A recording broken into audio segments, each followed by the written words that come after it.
सुबह के ठीक 7:15 बज रहे थे और एल्केट्राज जेल में सब कुछ हमेशा की तरह शांत लग रहा था। रोज की तरह गार्ड्स अपनी ड्यूटी पर निकलते हैं और कैदियों की गिनती शुरू करते हैं, लेकिन जब वे बी ब्लॉक की सेल नंबर 138, 150 और 154 के सामने पहुंचते हैं तो उन्हें कुछ अजीब महसूस होता है। अंदर सन्नाटा पसरा हुआ था और तीनों कैदी अपने बिस्तरों पर चादर ओढ़े गहरी नींद में लेटे हुए दिख रहे थे। जब आवाज देने पर भी कोई हलचल नहीं हुई तो शक होने पर गार्ड ने जेल की विंडो से अंदर हाथ डाला और तकिए को हिलाया। उसी पल एक खौफनाक मंजर सामने आया।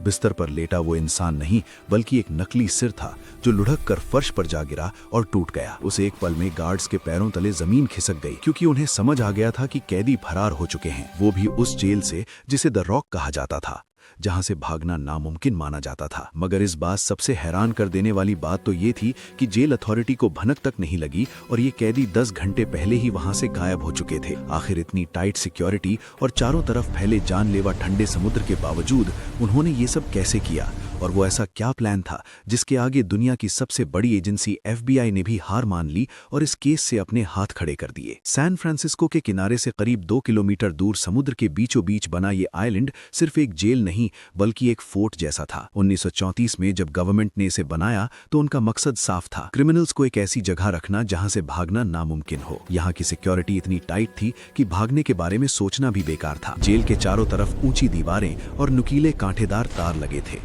हर कोने पर बड़े बड़े वॉच टावर्स थे जहां हथियारबंद गार्ड्स 24 घंटे नजर रखते थे। उन्हें साफ ऑर्डर मिला था, अगर कोई भागने की कोशिश करे तो बिना पूछे सीधे गोली मार दो। यहां हर 3 कैदी पर एक गार्ड तैनात था और दिन भर में 12 बार कैदियों की गिनती होती थी। लेकिन सबसे बड़ी रुकावट कोई गार्ड या दीवार नहीं थी बल्कि वो ठंडा समुद्र था जिसने जेल को चारों तरफ से घेर रखा था। पानी इतना ठंडा होता था कि गिरने के कुछ ही मिनटों में इंसान का शरीर जम जाए और तेज लहरें उसे बहा ले जाए। यहाँ आने वाले हर कैदी को बस यही लगता था कि इस जेल से बाहर निकलने का कोई रास्ता नहीं है। लेकिन कहते हैं ना, हर मजबूत दीवार में कहीं न कहीं एक दरार जरूर होती है, और एल्केट्रास में वो दरार ढूंढने का काम किया इन 4 खास कैदियों ने। इस पूरे प्लान का मास्टरमाइंड था फ्रैंक मॉरिस।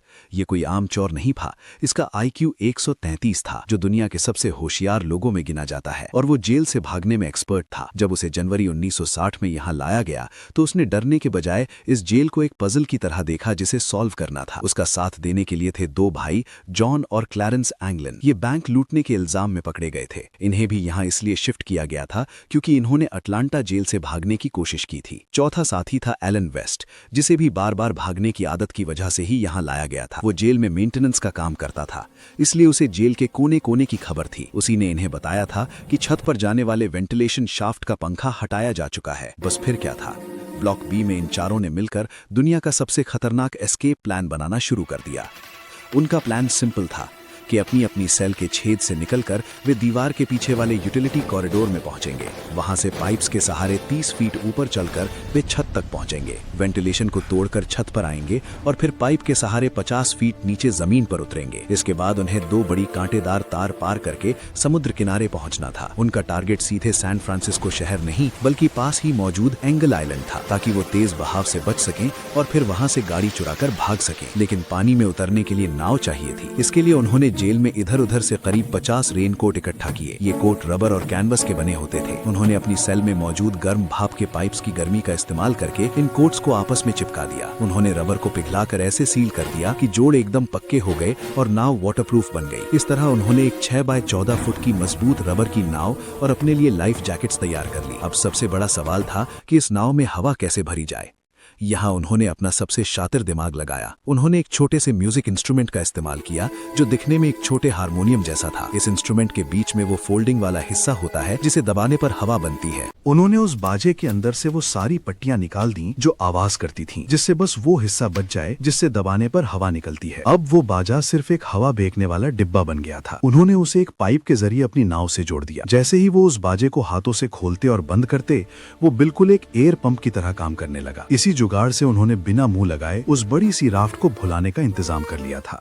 अब आखिरी तैयारी थी गार्ड्स को धोखा देने की। उन्हें पता था कि अगर गार्ड्स ने रात को देख लिया कि बिस्तर खाली है तो तुरंत सायरन बज जाएगा। इससे बचने के लिए उन्होंने साबुन, टॉयलेट पेपर और कंक्रीट की धूल को मिलाकर डमी हेड्स बनाए।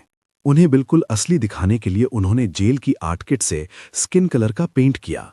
सब कुछ तैयार था। नाव और डमी हेड्स तो तैयार हो गए थे, लेकिन इन सब का कोई फायदा नहीं था अगर वो अपनी सेल की उस मजबूत दीवार को पार ना कर पाते। और यहीं पर शुरू हुआ उनकी मेहनत का असली खेल। दीवार तोड़ने के लिए उन्होंने सबसे पहले मेस हॉल से खाने वाले चम्मच चुराना शुरू किया। उन्होंने चम्मच के हैंडल को जमीन पर घिस घिस कर उसे एक तीखी छेनी में बदल दिया। लेकिन कंक्रीट की दीवार सिर्फ चम्मच से काटना सालों का काम था। उन्होंने अपना असली दिमाग लगाया। उन्होंने जेल के मेंटेनेंस रूम से नजर बचाकर एक वैक्यूम क्लीनर की मोटर चुराई। उस मोटर को उन्होंने एक मेटल के कवर में फिट किया और उसके आगे एक ड्रिल बिट लगाकर एक काम चलाऊ लेकिन पावरफुल इलेक्ट्रिक ड्रिल मशीन बना ली। अब दिक्कत ये थी कि कंक्रीट ड्रिल करने पर बहुत तेज आवाज होती थी, जिससे वो पकड़े जा सकते थे। इसके लिए फ्रैंक मॉरिस ने एक गजब का तरीका निकाला। जेल में रोज शाम को एक म्यूजिक आवर होता था, जब कैदी अपने इंस्ट्रूमेंट्स बजा सकते थे। जब भी फ्रैंक अपना अकॉर्डियन जोर जोर से बजाना शुरू करता, ठीक उसी वक्त बाकी तीनों अपनी ड्रिल मशीन चालू कर देते। संगीत के उस शोर में ड्रिल की आवाज दब जाती थी। खुदाई करने के बाद दीवार में जो बड़ा छेद बनता था, उसे छिपाने के लिए उन्होंने कार्डबोर्ड की एक नकली जाली बनाई और उसे पेंट करके बिल्कुल लोहे जैसा रंग दिया। दिन में वो इस नकली जाली को लगा देते थे ताकि गार्ड्स को कुछ पता न चले, और जो मलबा निकलता था उसे वे अपनी पैंट की जेब में भरकर चुपचाप जेल के बाहर सैर करते वक्त मैदान में धीरे धीरे गिरा देते थे। इस तरह महीनों तक वो दीवार खोदते रहे और ठीक दीवार के पीछे मौजूद उस अंधेरे यूटिलिटी कॉरिडोर में अपना रास्ता बनाते रहे। और हैरानी की बात यह है कि जेल के गार्ड्स को इसकी भनक तक नहीं लगी। आखिरकार वो रात आ ही गई जिसका उन्हें बेसब्री से इंतजार था। 11 जून 1962 रात के करीब 9:30 बजे जैसे ही जेल की लाइट्स बंद हुई, उन्होंने अपना प्लान शुरू कर लिया। सबसे पहले उन्होंने अपने बिस्तरों पर वो डमी हेड्स रख दिए और उन्हें चादर से ऐसे ढक दिया जैसे कोई गहरी नींद में सो रहा हो। फ्रैंक मॉरिस और एंगल ब्रदर्स ने अपनी सेल की जाली अचारी हटाई और बहुत आसानी से उस छेद से निकलकर पीछे वाले अंधेरे कॉरिडोर में आ गए। सब कुछ बिल्कुल सही चल रहा था, लेकिन तभी एक बहुत बड़ी गड़बड़ हो गई। उनका चौथा साथी एलन वेस्ट अपनी सेल से बाहर नहीं आ पाया। उसने अपनी जाली के आसपास का सीमेंट ठीक से साफ नहीं किया था और वो बुरी तरह अटक गया। फ्रैंक और एंगल भाइयों ने उसे बाहर खींचने की कोशिश की, लेकिन वो जाली हिल भी नहीं रही थी। वक्त बहुत तेजी से निकल रहा था और खतरा बढ़ता जा रहा था। मजबूरी में भारी मन से उन्हें एलन वेस्ट को वहीं पीछे छोड़ना पड़ा। अब वो 4 नहीं सिर्फ 3 थे। वे तीनों पाइप के सहारे 30 फीट ऊपर चढ़े और वेंटिलेशन शाफ्ट को खोलकर चुपचाप छत पर पहुंच गए। वहां से वे रस्सियों और पाइप के सहारे 50 फीट नीचे उतरे, जेल की ऊंची कांटेदार दीवारों को पार किया और समुद्र के किनारे पहुंच गए। वहां उन्होंने अपनी रबर की नाव में हवा भरी और उस ठंडे, अंधेरे और जानलेवा समुद्र में उतर गए। उधर एलन वेस्ट ने काफी देर बाद जैसे तैसे जोर लगाकर जाली तोड़ी और बाहर निकला, लेकिन तब तक बहुत देर हो चुकी थी। उसके साथी जा चुके थे। उसके पास तैरने के लिए ना तो नाव थी और ना ही लाइफ जैकेट। उसे समझ आ गया कि अब जाने का मतलब है मौत, इसलिए वो निराश होकर वापस अपनी सेल में गया और सो गया। और दोस्तों, शायद यही वजह है कि आज हमें उनकी इस पूरी प्लानिंग की एक एक डिटेल पता है, क्योंकि बाद में एलन वेस्ट ने ही पुलिस को ये सारी कहानी बताई थी। अगली सुबह जब गार्ड्स ने उन बिस्तरों से चादर हटाई तो पूरी जेल में हड़कंप मच गया। उन नकली सरों देखकर अल्काट्राज के अधिकारियों के होश उड़ चुके थे। उसी वक्त सायरन बज उठे और शुरू हुआ इतिहास का सबसे बड़ा ऑपरेशन। आसमान में हेलीकॉप्टर मंडरा रहे थे, समंदर में कोस्ट गार्ड की नाव पूरे समुद्र को छानने में लग गए और सैकड़ों सैनिक चप्पा चप्पा छान रहे थे। सबको यही लग रहा था कि वे ज्यादा दूर नहीं गए होंगे, या तो वे पकड़े जाएंगे या उनकी लाशें समुद्र किनारे मिलेंगी। लेकिन दिन बीते, फिर हफ्ते बीते और हाथ क्या लगा? पानी में तैरता हुआ एक लकड़ी का पैडल और एक प्लास्टिक बैग जिसमें घर वालों की कुछ पुरानी तस्वीरें और चिट्ठियां बची थीं, बस। और कुछ नहीं, ना कोई लाश, ना कोई निशान। आखिर में हार मानकर FBI ने अपनी फाइल में लिख दिया कि बर्फीले पानी और तेज लहरों ने उनका काम तमाम कर दिया होगा। 1979 में सबूत न मिलने पर यह केस हमेशा के लिए बंद कर दिया गया। किंतु दोस्तों, कहानी यहां खत्म नहीं होती। कहानी तो असल में यहां से शुरू होती है, क्योंकि सालों बाद कुछ ऐसी चीजें सामने आईं जिन्होंने दुनिया को चौंका दिया। एंगलिन भाइयों की मां के घर हर साल उनके जन्मदिन पर फूलों का एक गुलदस्ता आता था, जिस पर भेजने वाले का कोई नाम नहीं होता था। और सबसे बड़ा धमाका हुआ साल 2013 में, जब सैन फ्रांसिस्को पुलिस को एक चिट्ठी मिली। उस चिट्ठी के शब्द रोंगटे खड़े करने वाले थे।